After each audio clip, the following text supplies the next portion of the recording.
En el silencio más profundo, donde las notas nunca llegan a sonar, se ocultan secretos que desafían el entendimiento. ¿Te atreves a escuchar aquello que nadie quiso oír? Antes de comenzar, cuéntame desde dónde estás escuchando esta historia. ¿Y qué hora es allí? Escríbelo en los comentarios. Prepárate, porque la historia está a punto de empezar. Aquella tarde, el cielo londinense parecía haber hecho un pacto silencioso con la melancolía. La lluvia no caía con furia, sino con una persistencia resignada, como si el mismísimo clima se negara a abandonar un duelo no declarado. Holmes se hallaba recostado en su sillón habitual, los dedos entrelazados sobre el pecho y los ojos semicerrados, mientras el reloj de pared marcaba el lento discurrir de las horas. Yo había estado hojeando un ejemplar algo amarillento del Medical Gazette, distraído más por el sonido de las gotas que por el contenido de sus páginas. Fue entonces cuando se oyó el timbre. Un solo repique, breve y contenido, casi temeroso de perturbar la calma de Baker Street. Holmes abrió un ojo, lo dirigió hacia mí con aquella expresión apenas perceptible de anticipación y no pronunció palabra. Me levanté, crucé la sala y abrí la puerta. Frente a mí se hallaba un caballero de mediana edad, empapado de pies a cabeza, cuyos rasgos eran marcadamente centroeuropeos. Su abrigo, aunque de buen corte, mostraba signos evidentes de deterioro. En sus manos sostenía un estuche de violín, de madera oscura, cuyo barniz había comenzado a perder su brillo bajo el castigo constante de la lluvia. Su mirada, esto me impresionó profundamente, no era la del viajero fatigado, ni siquiera la del hombre atribulado, sino la de quien ha cruzado umbrales invisibles que separan lo racional de lo que escapa a todo juicio sensato. ¿El señor Sherlock Holmes?, preguntó con un acento que, aunque perfectamente comprensible, evidenciaba raíces germánicas. Así es, respondí, dando un paso atrás para permitirle el ingreso.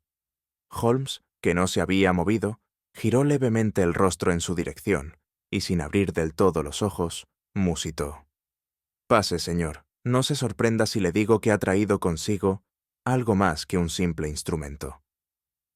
El hombre vaciló un instante, como si el tono apacible de Holmes contuviese una advertencia velada. Luego, sin replicar, se sentó cuidadosamente en el borde del sofá, manteniendo el estuche apoyado sobre las rodillas, como si de su interior pudiera brotar una criatura dormida. «Me llamo Ernst Koenig», dijo por fin. «Soy, o más bien fui primer violín de la Orquesta Imperial de Viena. Lo que traigo, señor Holmes, no es una petición, ni siquiera una denuncia. Es un augurio. Uno cuya forma no sabría traducir, pero cuyo peso comienza a aplastarme». Holmes se incorporó ligeramente. Su mirada, ahora clara y penetrante, se clavó en el estuche. «¿Y qué le hace pensar, señor Koenig, que ese presagio puede tomar forma en un objeto tan común como un violín?» El músico no respondió de inmediato.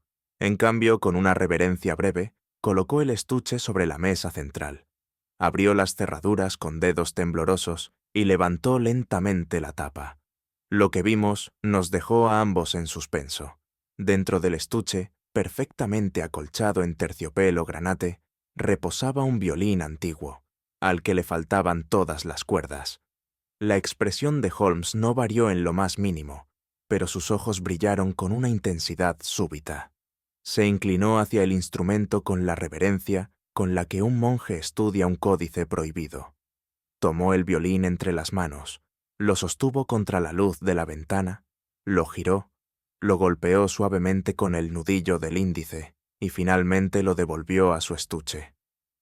Un Guadagnini auténtico, segunda mitad del siglo XVIII, dijo con voz apenas audible, aunque algo ha sido alterado en su alma, como si su caja hubiese sido despojada de propósito. Koenig asintió sin hablar. «Señor Koenig», proseguí, «¿por qué presentarse ante nosotros con un violín que ha sido deliberadamente despojado de cuerdas?» El visitante desvió la mirada, como si la pregunta despertara en él una memoria insoportable. Porque, doctor Watson, el sonido que debían hacer de esas cuerdas no debía oírse nunca, y sin embargo, temo que alguien ha decidido hacerlo sonar de otro modo. Holmes se llevó una mano al mentón. Luego, sin apartar la vista del instrumento, pronunció una frase que aún recuerdo con escalofrío. A veces, señor Koenig, el silencio pesa más que la nota más aguda, y cuando un músico calla, puede ser porque ha oído demasiado. El hombre pareció encogerse sobre sí mismo. Su presencia en la habitación ya no evocaba la figura de un virtuoso, sino la de un penitente. Ese violín perteneció a una mujer, añadió en voz baja. Ella lo tocó por última vez hace más de una década. Desde entonces, nadie ha osado colocarle cuerdas. Holmes alzó una ceja, pero no interrumpió. Sabía, como yo, que acabábamos de entrar no en un caso, sino en una sinfonía cuyo primer movimiento aún no había comenzado a sonar. ¿Quién era ella?, preguntó Holmes, con tono que no urgía, pero sí delimitaba. Koenig titubeó. Tomó aire lentamente, como si el simple acto de recordar supusiera cruzar un umbral vedado. Althea Morland, dijo al fin, profesora de contrapunto en Viena, exiliada después de un escándalo, que jamás fue discutido en voz alta. Ella hablaba de los sonidos que no se deben escribir, de combinaciones que podían alterar el juicio si se ejecutaban sin preparación. Muchos la consideraban excéntrica. Yo fui uno de sus discípulos más cercanos. Un silencio tenso se apoderó de la estancia. Holmes se levantó y comenzó a caminar lentamente junto al hogar. ¿Y qué ocurrió exactamente con ella? Un concierto, uno que nunca tuvo lugar. Había compuesto una pieza que tituló Fuga de la Rosa Sorda. Iba a estrenarse en un salón privado, para un círculo reducido de melómanos. Pero alguien intervino. La partitura desapareció. El concierto fue cancelado sin explicación. Althea dejó la ciudad poco después. Su rastro se desvaneció. ¿Y el violín?, intervine. ¿Es el que habría utilizado para aquella ejecución? Así se cree. Fue hallado días después, en el interior de una caja sellada, sin cuerdas y con el puente fracturado. Ella nunca lo reclamó. Holmes se detuvo en seco. ¿Y qué ha cambiado ahora? Koenig se inclinó hacia nosotros con súbita urgencia. Hace 3 noches, señor Holmes, recibí una nota anónima. Decía, la fuga será escuchada. Venía acompañada de este estuche. Y lo que es peor, una partitura idéntica a la que Althea había escrito, pero con una anotación que antes no estaba allí.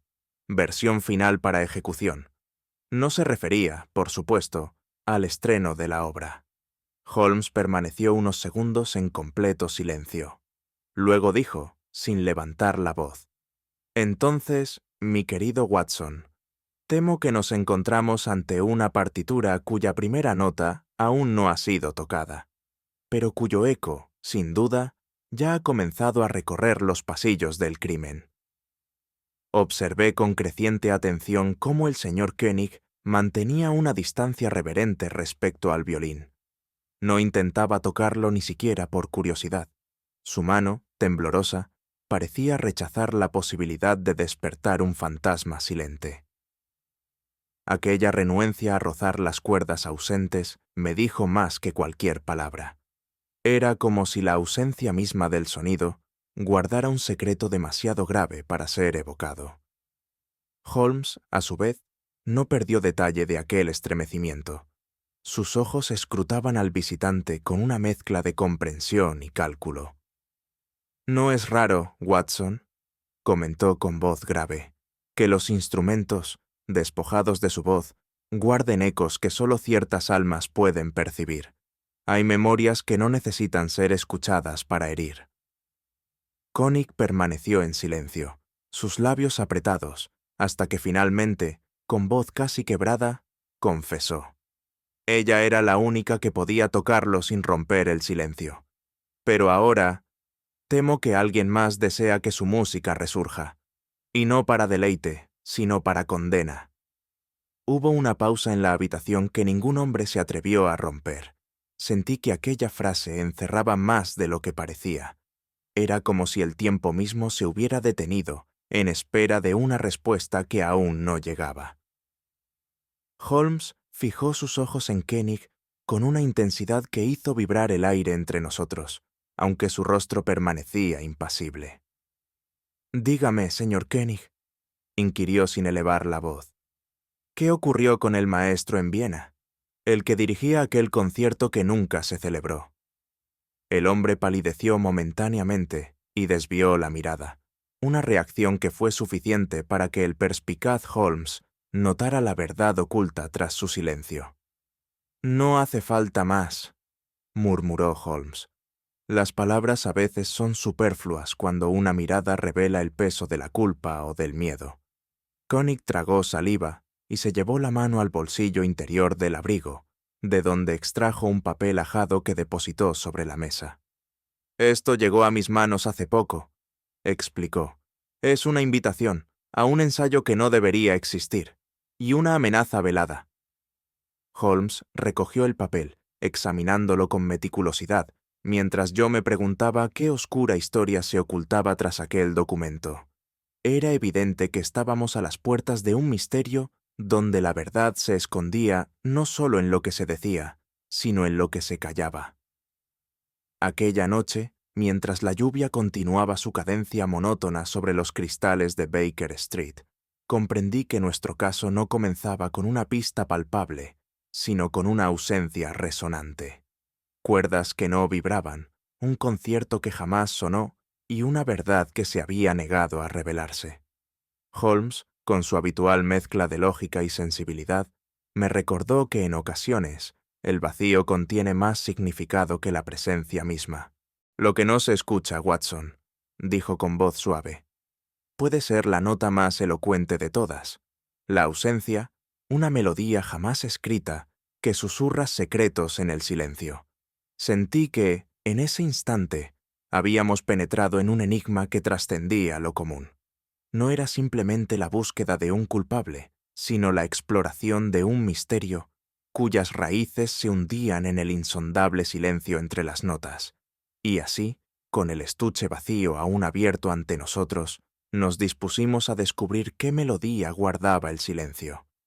Al comenzar a hurgar en los antecedentes que rodeaban al misterioso violín sin cuerdas, Holmes pronunció con su habitual voz grave un nombre que parecía deslizarse entre las sombras del pasado musical londinense: la señorita Althea Morland. Desaparecida desde hacía tiempo, esta antigua profesora del conservatorio había caído en el olvido, casi como una nota perdida en un pentagrama invisible. Su figura, hasta entonces evanescente, empezó a cobrar un halo de misterio a medida que Holmes desgranaba datos con meticulosidad. «Morland», musitó Holmes, acariciando la barbilla. Fue reconocida en su época por su rigor académico, pero también por su temperamento reservado y sus teorías poco convencionales sobre la música. La última vez que se la vio, hacía varios años, trabajaba en Bloomsbury, aunque ahora su paradero es un enigma. Mi curiosidad se despertó al instante. ¿Qué había sucedido con aquella mujer? ¿Qué secreto escondía que había motivado su retirada? Holmes no respondió directamente, pero su mirada indicaba que estábamos a punto de penetrar en un entramado donde la música y el misterio se entrelazaban de manera inseparable. Nuestra investigación nos llevó a las calles menos transitadas de Bloomsbury, donde se hallaba la que fuera la residencia de la señorita Morland. La casa, enclavada en un estrecho callejón envuelto en una niebla tenue y persistente, mostraba signos inequívocos de abandono reciente. La ventana del salón estaba entreabierta, dejando que el aire húmedo y frío de la tarde se filtrara sin resistencia. «Observe, Watson», dijo Holmes señalando el marco descascarado. «Parece que alguien se marchó apresuradamente. Nadie en el vecindario la ha visto en los últimos 2 días, y la correspondencia ha comenzado a acumularse en el buzón. Entramos con cautela». cada paso levantando ecos de un silencio denso y contenido. El ambiente parecía cargado de una tensión que no emanaba únicamente del polvo acumulado, sino de algo intangible, como si la casa guardase una historia suspendida en el tiempo, a la espera de ser revelada. La estancia principal presentaba un escenario que, aunque en apariencia desordenado, era de un orden peculiar que solo el ojo atento podría descifrar. Sobre la mesa, una taza de té aún tibia sugería que alguien había estado allí no hacía mucho. A su lado, fragmentos de partituras rasgadas dispersos, como restos de una conversación interrumpida. Una silla yacía caída, sola testigo de un momento de caos contenido. Holmes se acercó lentamente al piano. Sus dedos rozaron el teclado con una delicadeza inusitada, y luego se detuvo, extrañamente absorto, cuando descubrió entre las teclas una flor seca, una camelia blanca que parecía desafiar el tiempo y la lógica. La música, Watson, susurró, es a veces la forma más silenciosa de gritar, y esta flor parece un mensaje cifrado en un lenguaje que aún no desciframos. Mientras examinábamos cada elemento, sentí que estábamos desentrañando no solo una desaparición, sino un complejo entramado de emociones contenidas y secretos no confesados. La partida de aquella mujer había dejado una partitura rota, y nosotros apenas comenzábamos a entender su melodía. Mientras Holmes examinaba meticulosamente cada rincón de la estancia, su atención se fijó en el piano, ese centinela silencioso de tantas melodías olvidadas. Con gesto medido, deslizó los dedos sobre las teclas hasta que su mirada se detuvo en algo inesperado. Una pequeña flor seca, depositada con evidente intención dentro del teclado. Era una camelia blanca, de una fragilidad conmovedora, como si hubiera sido guardada para atravesar el tiempo sin perder su significado. Este detalle, Watson, musitó Holmes con solemnidad, no es fruto del azar. La camelia es un símbolo de amor secreto y perdurable, pero también de silencio. Que haya sido colocada aquí, en el corazón mismo del instrumento, indica que quien la dejó quiso transmitir un mensaje oculto. Asentí, comprendiendo que aquella pequeña ofrenda debía interpretarse en el contexto más amplio del enigma que nos ocupaba. No se trataba simplemente de una desaparición ni de un desorden fortuito. Había una narrativa contenida en cada objeto, una voz silenciosa que clamaba por ser escuchada.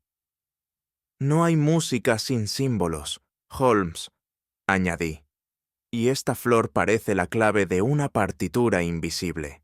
Él permaneció un momento pensativo, y luego volvió su mirada hacia la puerta entreabierta, como si aguardara que la melodía invisible siguiera resonando en el próximo capítulo de aquel misterio.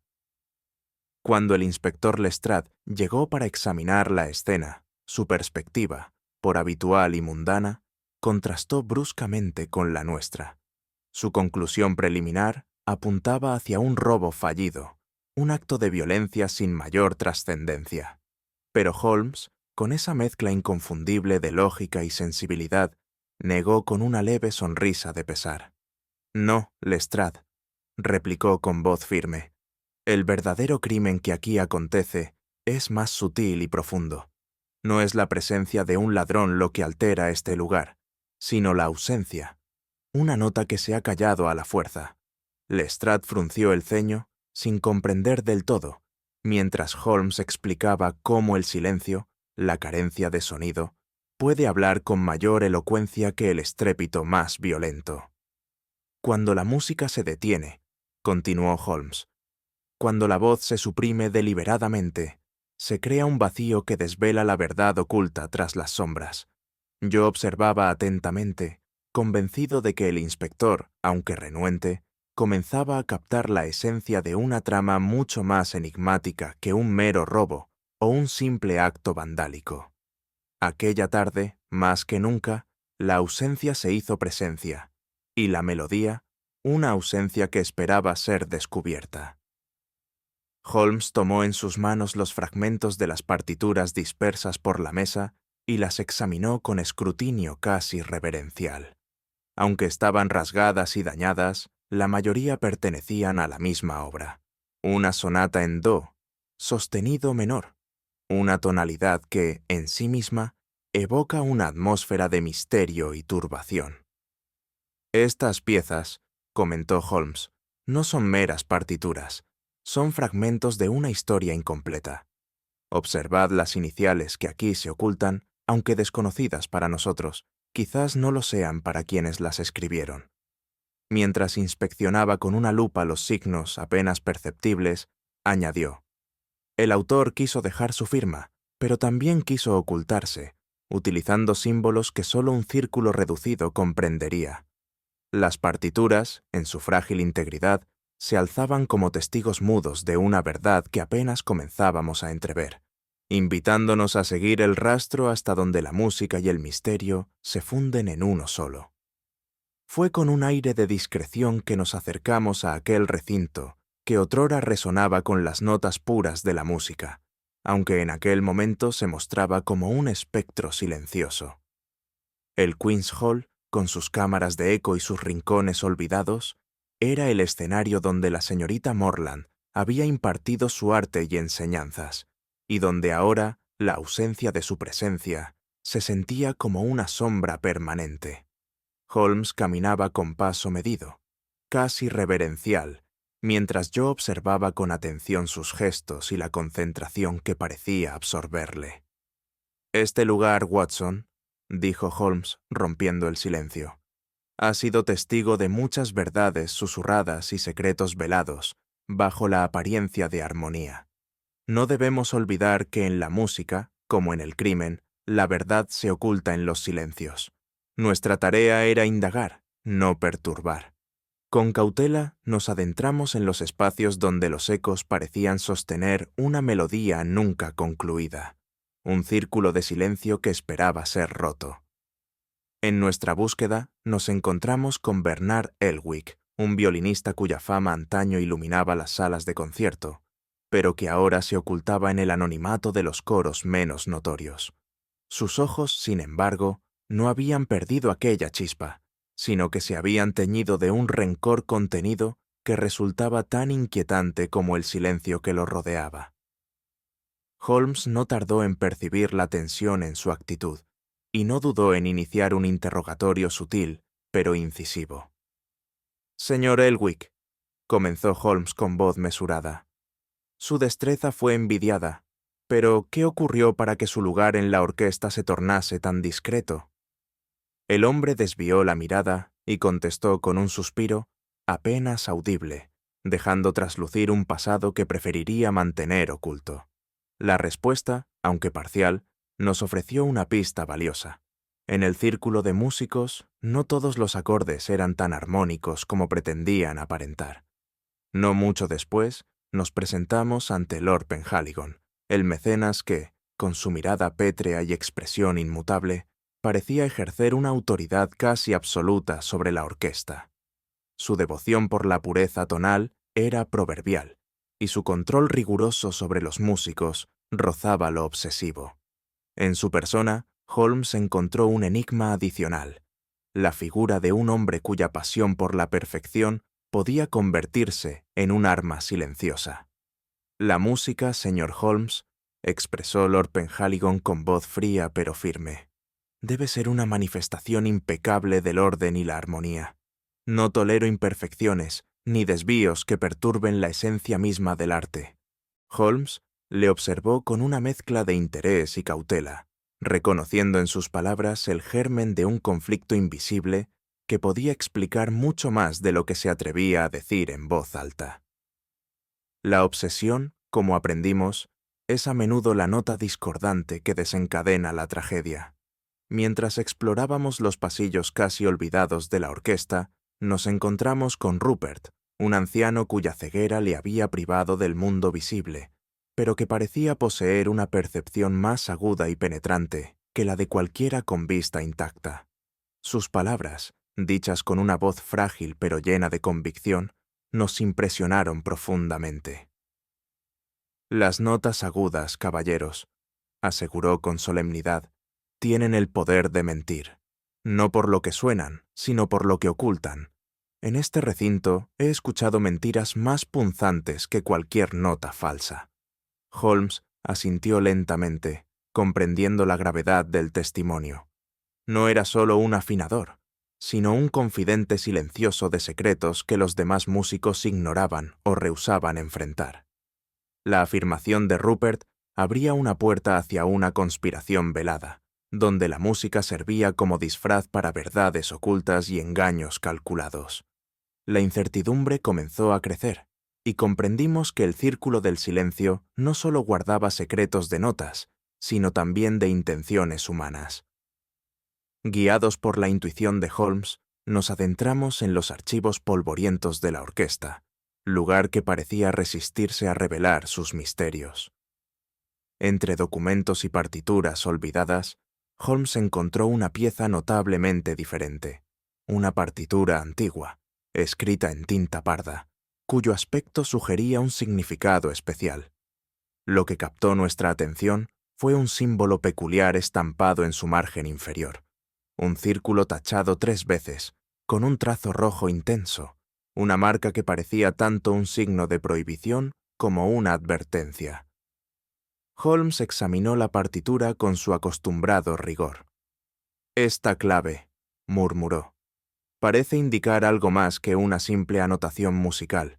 Se trata de un emblema usado por sociedades que emplean la música como lenguaje cifrado, un código que nos invita a descifrar su verdadero propósito».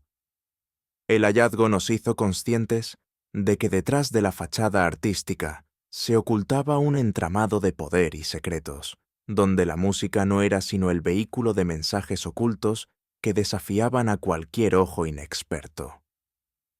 De regreso a Baker Street, Holmes compartió conmigo sus conclusiones más sorprendentes y perturbadoras acerca de aquella marca y el círculo del silencio al que parecíamos haber sido introducidos. Me explicó la existencia posible de un grupo secreto cuyos miembros poseían una facultad extraordinaria, la sinestesia musical, una capacidad para asociar sonidos con imágenes y sensaciones que escapaban a la percepción ordinaria. Estos iniciados, comentó Holmes con tono filosófico, no solo interpretan la música, la usan como un lenguaje críptico para ejercer poder, para castigar y para proteger sus secretos. No es simplemente arte, es un código de dominación y silencio. La idea de que la música pudiera ser empleada para fines tan oscuros y calculados me resultó tan fascinante como inquietante. Holmes, siempre atento a los límites donde la razón se encuentra con el enigma, reflexionó sobre cómo tales sociedades ocultas empleaban símbolos y sonidos para tejer redes invisibles de influencia. A veces, Watson, añadió con melancolía, la armonía no es sino la máscara más elaborada de la discordia, y comprender esa sinfonía oculta es la clave para desvelar este misterio. Con estas palabras, quedamos conscientes de que la melodía que nos había llegado hasta ese momento no era sino la introducción a una partitura mucho más compleja, tejida con cuerdas invisibles de poder y silencio. Tras largas horas de reflexión silenciosa, Holmes decidió que era momento de someter el estuche a una inspección minuciosa.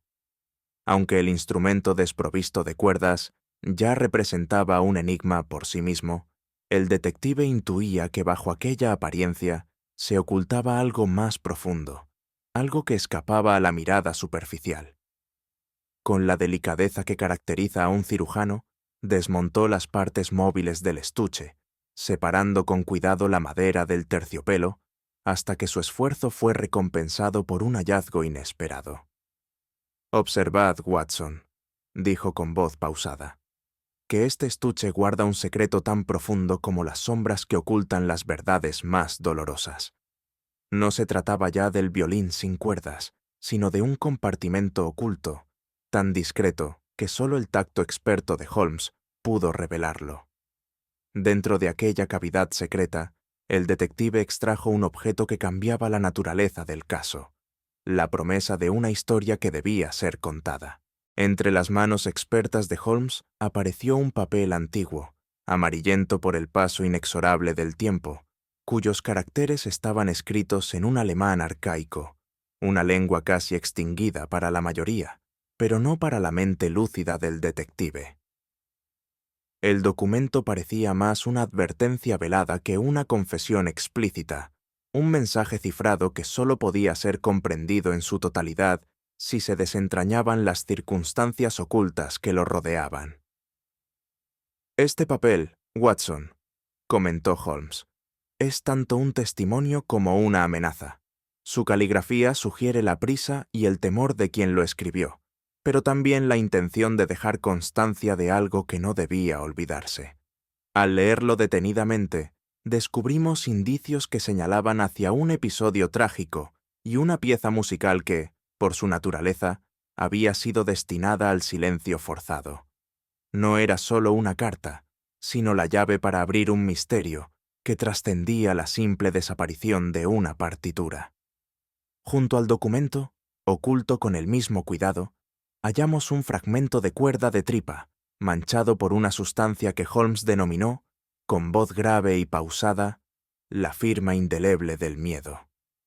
No era un mero resto inerte, sino un símbolo tangible de la violencia invisible que se había manifestado en aquel oscuro entramado.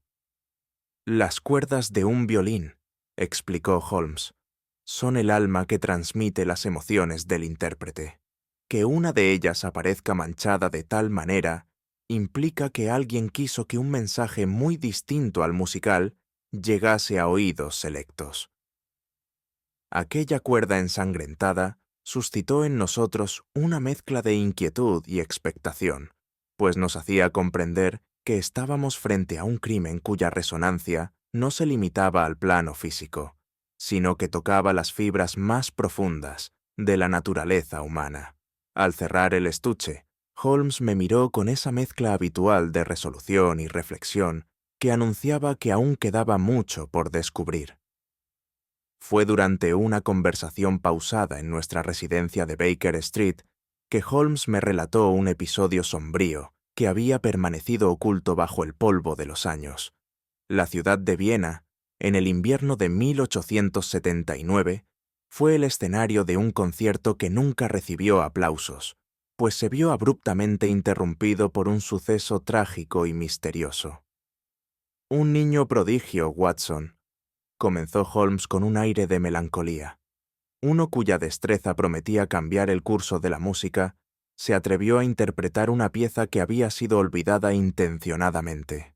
La obra, escrita por una escuela musical ya extinguida, contenía armonías que, según los expertos, podían perturbar la mente humana si eran ejecutadas sin la preparación adecuada.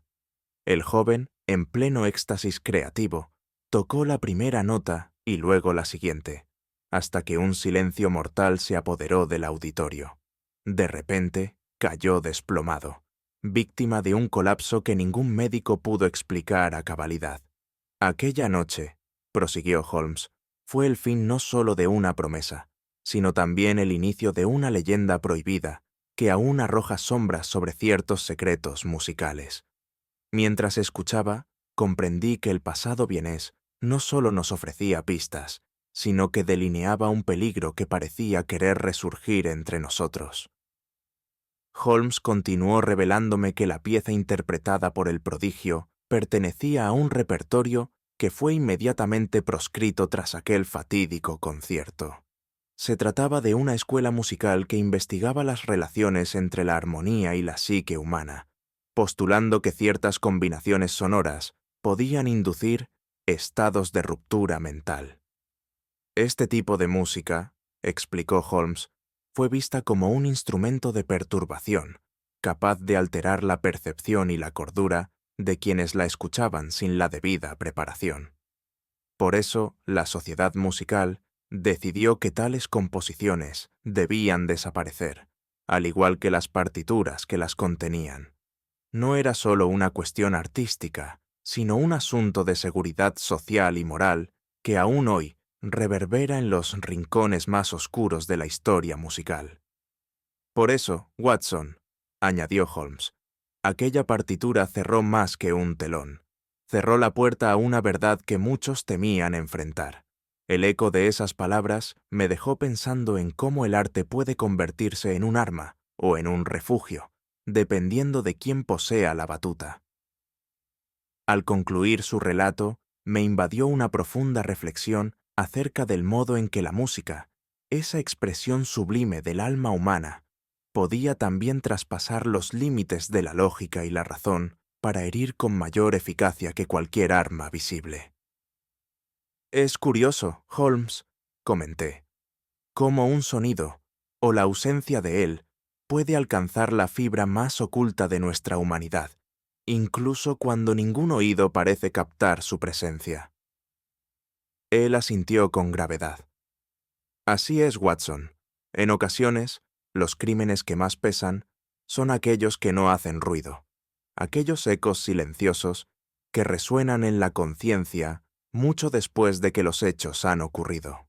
Ambos comprendimos que la investigación que emprendíamos no solo buscaba culpables en la superficie, sino que debía enfrentarse a resonancias invisibles, a heridas sin eco que aún clamaban por ser escuchadas. El silencio del violín sin cuerdas parecía adquirir, por tanto, una dimensión más profunda, transformándose en un símbolo del enigma que nos envolvía. Aquella noche, mientras las sombras de Londres se alargaban y la lluvia persistía en su taciturno vaivén, noté que Holmes, a diferencia de su habitual compostura, estaba sumido en una inquietud inusitada. Había pasado horas en vela, recorriendo mentalmente cada pista y cada silencio del caso, y cuando la madrugada comenzó a ceder, se volvió hacia mí con una expresión grave y solemne. «Watson», dijo en voz baja, casi como un susurro destinado a no perturbar al mundo. «El crimen que buscamos aún no ha tenido lugar, pero sé que sucederá antes del anochecer, en algún lugar donde la música se escuche como un eco mortal». Su convicción, firme y casi profética, me dejó perplejo y en suspenso. No era la primera vez que Holmes manifestaba esa certeza anticipatoria, pero la seriedad con la que lo afirmaba me hizo comprender que estábamos frente a un peligro inminente, cuya naturaleza excedía las convenciones del delito común. «¿Y qué nos dice su instinto, Holmes?», pregunté, consciente de que en su mente se tramaban ya los pasos para evitar aquella tragedia. Él se limitó a responder con una mirada penetrante y una frase que parecía resonar más allá del tiempo. «El silencio puede ser el preludio más estremecedor. Solo resta esperar la primera nota». Para aproximarnos al epicentro del misterio sin alertar a posibles cómplices, Holmes y yo adoptamos identidades cuidadosamente construidas. El detective se presentó como un crítico musical vienés, erudito y exigente, cuya reputación le precedía en ciertos círculos, mientras yo desempeñé el papel de asistente médico de sala, encargado de velar por la salud de los artistas en los ensayos prolongados. El ensayo privado de la orquesta nos recibió con un aire contenido, donde cada nota era medida, y el silencio, vigilado con la misma atención. La música era un lenguaje complejo, y nosotros debíamos descifrar no solo sus acordes, sino los secretos que se ocultaban entre ellos. Holmes, siempre atento, observaba cada gesto y cada respiración, mientras yo prestaba atención a la salud del director y a la dinámica entre los músicos. Nuestras identidades falsas nos permitían actuar con discreción, pero no sin la constante tensión de quienes saben que el peligro acecha en el más leve susurro. «Aquí, Watson», susurró Holmes. «La atención debe ser máxima. Los oídos atentos descubrirán lo que los ojos podrían pasar por alto». Durante la interpretación de una pieza coral, cuya complejidad requería la entrega total de cada músico, el ambiente comenzó a transformarse. Una atmósfera tensa y expectante se extendió, y el director, que hasta entonces había guiado la orquesta con la precisión de un maestro, de pronto se estremeció de manera inexplicable. Sin que nadie en la sala rozara su persona, cayó de rodillas y expiró con una súbita falta de aliento que dejó perplejos a todos los presentes. La música cesó, pero el silencio que siguió fue más ensordecedor que cualquier crescendo. Holmes, sin perder la compostura, se levantó y dirigió una mirada aguda hacia cada rincón, mientras yo acudía al lado del hombre caído. La sorpresa y el horror se mezclaban con una creciente sospecha que solo el más hábil podría desentrañar. «Aquí, Watson», murmuró Holmes. «La ausencia de una nota es la más elocuente de todas. Lo que no se escribe, lo que no se toca, a veces es la clave que abre la puerta al enigma más oscuro. Así, entre las notas ausentes y el eco de una tragedia inminente, nos adentramos aún más en el misterio que nos conduciría a desvelar secretos que trascendían la música misma». En el preciso instante en que la melodía alcanzaba su clímax, un joven intérprete, visiblemente alterado, abandonó precipitadamente su atril, cruzando la sala con pasos que buscaban huir no solo del escenario, sino también del silencio que se había tornado insoportable. Holmes, con su habitual calma, se levantó sin alzar la voz ni recurrir a la fuerza y salió tras el fugitivo. En la antesala, interceptó al joven con un gesto sutil, una palabra contenida, y sin necesidad de alzar la voz ni mostrar amenaza alguna, le hizo comprender que no habría escapatoria. La serenidad de Holmes contrastaba con la ansiedad palpable del violinista, quien, sin opciones, se entregó a la lógica implacable que el detective representaba. «No temas, joven», dijo Holmes, «sino a la verdad que se oculta tras cada nota que se deja de tocar». Con ese simple consejo, el misterio se profundizaba, pues en aquel silencio huido se ocultaba la llave de una sinfonía mortal. El violín en posesión del sospechoso, a simple vista, no parecía más que un instrumento refinado y delicado. Sin embargo, Holmes no tardó en revelar que su interior había sido modificado con una intención siniestra. Tras desmontar con paciencia admirable varias partes, señaló un resonador oculto cuya función excedía la acústica convencional. «Observad, Watson», comentó, «cómo este mecanismo está diseñado para emitir frecuencias específicas que, lejos de ser meras vibraciones musicales, poseen la capacidad de afectar el sistema nervioso de ciertos individuos. Era un aparato ingenioso y aterrador, capaz de utilizar la ciencia del sonido como un arma invisible, un instrumento que, en manos equivocadas, se convertía en agente de muerte sin dejar rastro físico». Holmes destacó que esta invención era un ejemplo de cómo la música podía ser manipulada no para deleite, sino para destrucción. El concepto de un instrumento mortal, silencioso y preciso, desdibujaba las fronteras entre arte y crimen, desafiándonos a comprender una nueva forma de amenaza. Holmes me explicó que el dispositivo encontrado en el violín estaba inspirado en antiguos manuscritos experimentales del siglo XVIII, en los cuales se describían métodos para emplear la acústica como agente letal. Tales investigaciones, por su potencial devastador, habían sido proscritas por los tribunales vieneses, convirtiéndose en reliquias de un saber prohibido. «Estos textos, Watson», dijo Holmes con aire reflexivo, «representan el lado oscuro de la ciencia, donde el conocimiento se torna instrumento de muerte. La capacidad de emitir frecuencias que pueden inducir desde la pérdida de la conciencia hasta el paro cardíaco, sin dejar signos evidentes, es una perversión del genio humano». Holmes resaltó que la complejidad técnica del aparato exigía no solo un dominio profundo de la acústica, sino también una mente que supiera aprovechar la ignorancia y el miedo para perpetrar su crimen. Aquella ciencia del sonido letal marcaba un hito en nuestro caso, elevando la investigación a un plano donde la lógica se entrelazaba con la filosofía del poder y la destrucción.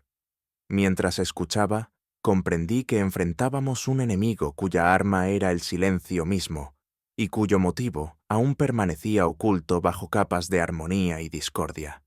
Holmes, con la calma imperturbable que siempre le ha caracterizado, comenzó a reconstruir el delicado entramado del caso, partiendo de un detalle que, a simple vista, podría parecer insignificante: la ausencia misma de las cuerdas en aquel violín.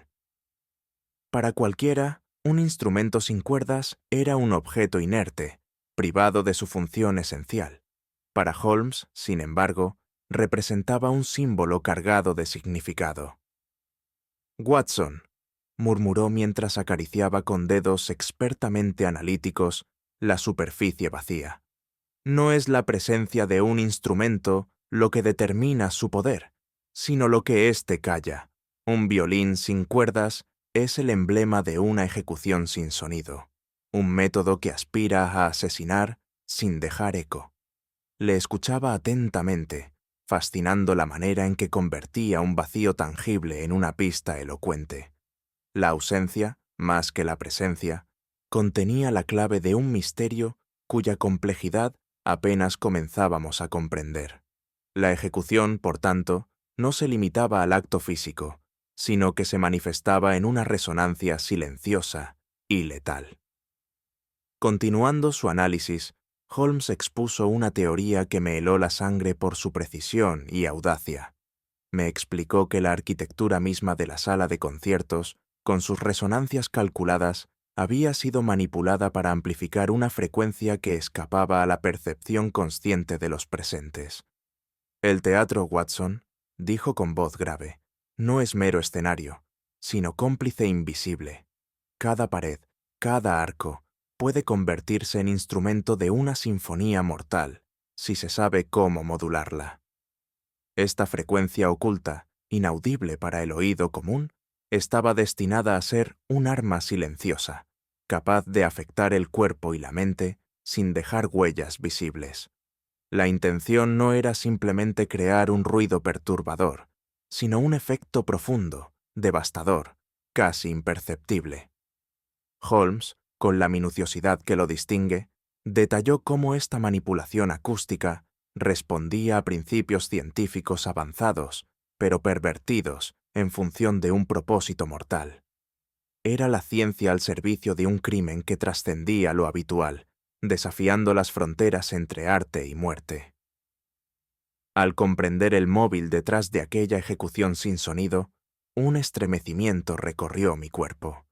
No se trataba de un acto nacido de la pasión o el lucro, sino de una convicción aterradora: la música convertida en tribunal moral y la armonía en sentencia irrevocable. «La obra», me explicó Holmes con mirada penetrante, «no es solo un conjunto de notas, sino un juicio.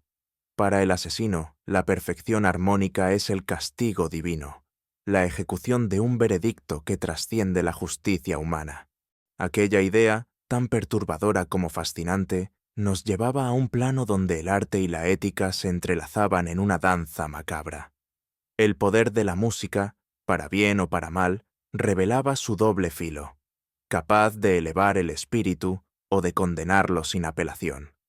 Mientras meditaba sobre ello, me di cuenta de que estábamos ante un enigma donde la lógica y la filosofía debían caminar juntas, y donde cada nota silenciosa encerraba un eco de terror y de juicio. Entre los restos hallados en el estuche, la carta emergió como la voz más elocuente y, a la vez, perturbadora. Sus palabras, escritas con una caligrafía temblorosa y febril, revelaban el delirio de un hombre cuya mente se había perdido en los abismos de una obsesión peligrosa. El texto no era solo una confesión, sino un manifiesto en el que el asesino proclamaba que la armonía perfecta era la única prueba digna del juicio divino. «Lead, Watson», me instó Holmes con tono grave, «y permitid que cada línea os revele no solo la mente de un criminal, sino la filosofía torcida que justificaba sus actos». Las palabras hablaban de una pureza musical que debía ser alcanzada a cualquier costo, una búsqueda absoluta que despojaba a la humanidad de su complejidad y riqueza. En la locura del autor, el sonido se convertía en ley y el silencio en condena. Aquella carta era la firma inconfundible de un fanático cuya interpretación distorsionada del arte se traducía en una sentencia implacable para quienes consideraba impuros. Holmes, mientras meditaba sobre el contenido del manifiesto, inició una disertación que resonó con la profundidad de un tratado filosófico. El pensamiento absoluto, Watson, afirmó con esa mezcla de claridad lógica y melancólica reflexión, es el camino más seguro hacia la destrucción. Cuando la búsqueda de la perfección se convierte en obsesión, la humanidad misma se ve amenazada. Señaló cómo el fanatismo puede nacer de la admiración extrema, transformándose en un verdugo implacable que no tolera imperfección ni error. La pureza, en este contexto, no era virtud, sino cadena que esclaviza y destruye. La música, que debería ser expresión de libertad y emoción, se torna prisión y castigo para aquellos que pretenden someterla a leyes inflexibles. Estas palabras me hicieron reflexionar sobre los peligros que acechan cuando la razón se mezcla con la pasión desmedida, y cómo el arte puede ser usado tanto para elevar como para aniquilar. Al cerrar la carta y levantar la vista, sentí que estábamos ante un crimen que iba más allá de lo tangible. Hay delitos, Holmes, comenté, que no se oyen en el momento, pero que reverberan en la conciencia y el tiempo. Él asintió, con una expresión que denotaba aceptación y pesar. Así es, Watson. Algunas verdades, aunque inaudibles, siguen resonando en nosotros, clamando por justicia o redención. Y así, comprendimos que el silencio mismo, la ausencia de sonido, puede ser la nota más potente y duradera en la sinfonía de la vida y la muerte. Volvimos a Baker Street envueltos en una niebla tenue y persistente, como si la misma atmósfera reconociera el peso de lo que habíamos dejado atrás. El caso había llegado a su aparente conclusión, pero no con el estrépito triunfal que uno podría esperar. Más bien con el silencio reflexivo que deja la incertidumbre y la pregunta aún sin respuesta.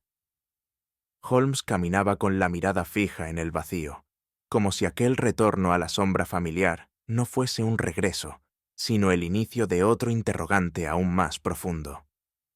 Mientras me acomodaba junto a la chimenea, comprendí que en aquel silencio pesado residía una melodía invisible, un susurro que persistía a pesar de la calma aparente. Las cuerdas invisibles que habíamos descubierto parecían extenderse más allá del caso, vinculando pasado y presente en una armonía intangible. Holmes, con su característico ademán meditabundo, me invitó a pensar que no todos los enigmas se disuelven con la verdad. Algunos permanecen, cual ecos persistentes, resonando en el espíritu humano mucho después del último acorde.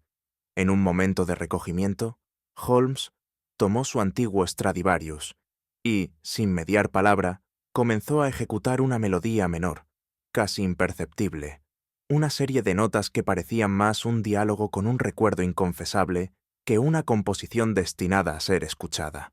La música se deslizó por el aire con una delicadeza que contrastaba con la intensidad de su expresión. «Hay verdades, Watson», dijo sin cesar de tocar, «que no se pueden pronunciar, pero que encuentran voz en las cuerdas de un instrumento. Esta melodía es un lamento, una confesión muda». Me sentí conmovido por aquella interpretación, comprendiendo que Holmes no solo descifraba crímenes, sino que también exploraba los abismos del alma humana a través de símbolos tan efímeros como el sonido. La música, en sus manos, se convertía en un espejo de la conciencia, revelando lo oculto sin necesidad de palabras. La pieza terminó con un suspiro, y Holmes dejó el violín a un lado, sumido en un silencio cargado de significado, invitándome a reflexionar sobre las notas que permanecen resonando en la memoria. Interrumpió la música para dirigirme una pregunta que, aunque simple en su formulación, encerraba una complejidad insondable. Dime, Watson, ¿crees que la razón y la lógica son capaces de explicar los abismos del alma humana sin perderse en ellos? La cuestión era, por supuesto, una invitación a explorar los límites de nuestro entendimiento. Le respondí que, como en la música, Lo esencial a menudo reside en lo que no se puede captar directamente, en los silencios y pausas que dan sentido a la melodía. Holmes asintió, como quien reconoce una verdad incómoda. Exacto. No todas las cuerdas que vibran en nuestro interior están hechas de tripa. Musitó con voz suave. Algunas son hilos invisibles, de culpa, memoria y remordimiento que desafían cualquier intento de medición o análisis. Comprendí entonces que nuestro viaje no solo había sido una investigación externa, sino también una exploración interna, un enfrentamiento con esas cuerdas invisibles que nos atan y nos definen más allá del crimen y la justicia. Mientras meditaba sobre la naturaleza de nuestro caso, comprendí que, al igual que en la música, en la vida existen silencios que no son meras ausencias, sino mensajes cargados de significado. Estos vacíos aparentes, lejos de ser espacios vacíos, son hilos invisibles que conectan hechos, emociones y secretos que se resisten a ser expresados. No todo se dice con palabras o sonidos. Reflexioné en voz alta. Hay verdades que se ocultan en la omisión, en el silencio cuidadosamente guardado. Holmes asintió con esa mezcla de lucidez y melancolía que le caracteriza, y añadió: es en esos silencios donde habita el verdadero enigma. Lo no escuchado a menudo pesa más que el ruido más estridente. Aquella idea nos situaba ante un plano donde la ausencia misma se convertía en presencia, y donde el misterio se desdoblaba en aquello que se niega a manifestarse. Holmes prosiguió con su análisis, señalando que no todas las cuerdas que vibran son audibles. Algunas no resuenan en el aire, sino en la conciencia y el recuerdo, hilos invisibles que atan a los individuos a sus actos y a su pasado. Estas cuerdas internas, explicó con tono meditativo, son imposibles de afinar. Son las de la culpa, la memoria y el arrepentimiento, aquellas que se tensan y desafinan sin remedio, afectando el alma más que el oído. La observación me llevó a comprender que, más allá de la mecánica del crimen, nuestro caso era también un estudio sobre la naturaleza humana, sobre cómo las emociones y los remordimientos pueden tejer una sinfonía de consecuencias invisibles y duraderas. Holmes, con su mirada profunda, parecía indicar que ese era el verdadero peso que habíamos estado buscando, y que nuestras pesquisas apenas habían comenzado a rozar. Finalmente, la melodía que Holmes tocó en su Stradivarius aquella noche sonó como una despedida sin palabras, un adagio que se desvanecía en la penumbra, mientras el reloj marcaba una hora que parecía suspenderse en el tiempo. Comprendimos, sin necesidad de palabras, que no todos los misterios hallan una resolución definitiva. No siempre la verdad ilumina, murmuró Holmes con voz suave.